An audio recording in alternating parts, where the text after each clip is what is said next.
നമസ്കാരം. മലയാളി വാർത്തയിലേക്ക് സ്വാഗതം. ഹേമ കമ്മിറ്റി റിപ്പോർട്ടിന്റെ ആമുഖവാക്യങ്ങൾ ഏറെ ശ്രദ്ധേയമായിരുന്നു. തിളക്കമുള്ള മിന്നുന്ന നക്ഷത്രങ്ങളും സുന്ദര ചന്ദ്രനുമാണ് ദുരൂഹതകളുടെ ആകാശത്തുള്ളത്. സത്യം അങ്ങനെയല്ലെന്ന് പഠനങ്ങളിൽ തെളിഞ്ഞിട്ടുണ്ട്. നക്ഷത്രങ്ങൾക്ക് തിളക്കമോ ചന്ദ്രന് അത്രയേറെ സൗന്ദര്യമോ ഇല്ല. അതുകൊണ്ട് തന്നെ കാണുന്നതെല്ലാം വിശ്വസിക്കരുത്. ഉപ്പുപോലും കാഴ്ചയ്ക്ക് പഞ്ചസാര പോലെയാണ്. ഇതിലുണ്ട് എല്ലാം. പവർ ഗ്രൂപ്പിന്റെ നായകനെ കുറിച്ച് മന്നാവേന്ദ്ര തിളങ്ങുന്ന ചന്ദ്രനെ പോലെ നിൻമുഖം എന്നുകൂടി ചേർത്തിരുന്നുവെങ്കിൽ നന്നായേനെ. സിനിമാ മേഖല ഒന്നടങ്കം പിടിച്ചുലച്ച ഹേമ കമ്മീഷൻ റിപ്പോർട്ടിന്റെ ചർച്ചകൾ മുറുകുകയാണ്. അതിന് പിന്നാലെ തന്നെ വളരെ ധൈര്യത്തോടുകൂടി പേരുകൾ വെളിപ്പെടുത്തിക്കൊണ്ട് പല നടിമാരും അതുപോലെ സിനിമാ മേഖലയിൽ നിൽക്കുന്നവരും തങ്ങൾക്കുണ്ടായ ദുരനുഭവം പങ്കുവെച്ചുകൊണ്ട് രംഗത്ത് വരുന്നുണ്ട്. ഇതെല്ലാം ഇപ്പോൾ സർക്കാരിന് വലിയ രീതിയിലാണ് ഒരു തലവേദന സൃഷ്ടിച്ചിരിക്കുന്നത് എന്ന് പറയാതിരിക്കാൻ വയ്യ. കാരണം ഈ ഒരു റിപ്പോർട്ട് 4 വർഷത്തോളമാണ് സർക്കാർ ഇതിനു മുകളിൽ അടയിരുന്നത്. അതിനുശേഷമാണ് ഈ ഒരു റിപ്പോർട്ട് പുറത്തുവിട്ടത്. പക്ഷേ കാര്യങ്ങളൊന്നും തന്നെ വിചാരിച്ചതുപോലെയല്ല നടക്കുന്നത്. കാരണം സർക്കാരിനെതിരെയും ഈ ഒരു റിപ്പോർട്ട് ഇത്രയേറെ ഗുരുതരമായ പരാമർശങ്ങൾ ഈ ഒരു റിപ്പോർട്ടിൽ ഉണ്ടായിട്ടും എന്തുകൊണ്ടാണ് സർക്കാർ ഇത് പിടിച്ചുവെച്ചത്, അല്ലെങ്കിൽ എന്തുകൊണ്ടാണ് ഇനി സർക്കാർ ഇതിന്റെ മുകളിൽ നടപടിയെടുക്കാനായിട്ട് അല്ലെങ്കിൽ മടിക്കുന്നത് തുടങ്ങിയിട്ടുള്ള കാര്യങ്ങളെല്ലാം ഉയർന്നു വരികയാണ്. അതിനിടയിൽ ഇപ്പോൾ സിനിമാ മേഖലയിലുള്ളതുപോലെ പല പ്രമുഖരും അവർക്കുണ്ടായ അനുഭവങ്ങൾ തുറന്നു പറഞ്ഞുകൊണ്ട് രംഗത്ത് വരുന്നുണ്ട്.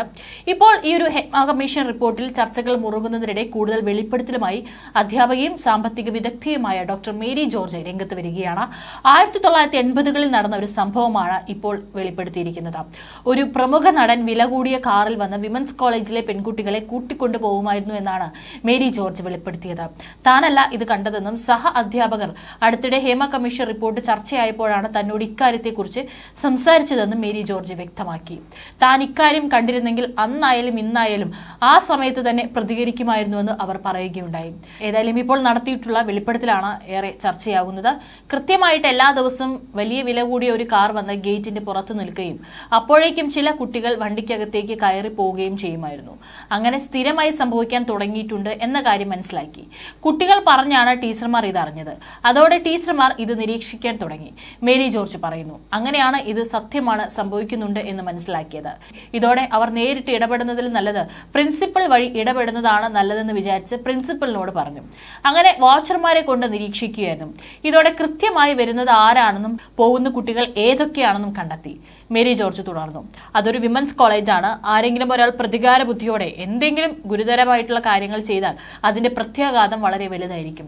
മനസ്സോടെ പോകുന്ന കുട്ടികളാണ് അങ്ങനെ പോകുന്നത്. ആ സംഘത്തെ പറ്റി പ്രിൻസിപ്പലിനും ഒട്ടും സുഖകരമായ വാർത്തകളായിരുന്നില്ല കിട്ടിയത്. അതോടെ ഒന്നും ചെയ്യാൻ കഴിയില്ലെന്ന് പറയുകയായിരുന്നു അവർ പറഞ്ഞു. ഇപ്പോഴും അദ്ദേഹം സിനിമയുടെ പ്രവർത്തനങ്ങളിലൊക്കെ സജീവമായി തന്നെയുണ്ട്. ആരാണെന്ന് തുറന്നു പറയില്ല. പേര് പറഞ്ഞില്ലെങ്കിലും പലരുടെയും സ്വഭാവം അറിയാവുന്ന പൊതുജനത്തിന് മനസ്സിലാവുമായിരിക്കും അത് ആരാണെന്ന്. ചില സൂചകങ്ങൾ കിട്ടുമ്പോൾ ആരായിരുന്നു അതെന്ന് ജനങ്ങൾ ചിന്തിക്കും. അതിനേക്കാൾ വലിയ നടന്മാർ ഇത്തരം കാര്യങ്ങളിൽ ഏർപ്പെട്ടിരുന്നു എന്ന് മേരി ജോർജ് കൂട്ടിച്ചേർത്തു. ഏതായാലും മേരി ജോർജിന്റെ വാക്കുകളാണ് ഇപ്പോൾ ഏറെ ചർച്ചയാകുന്നത്.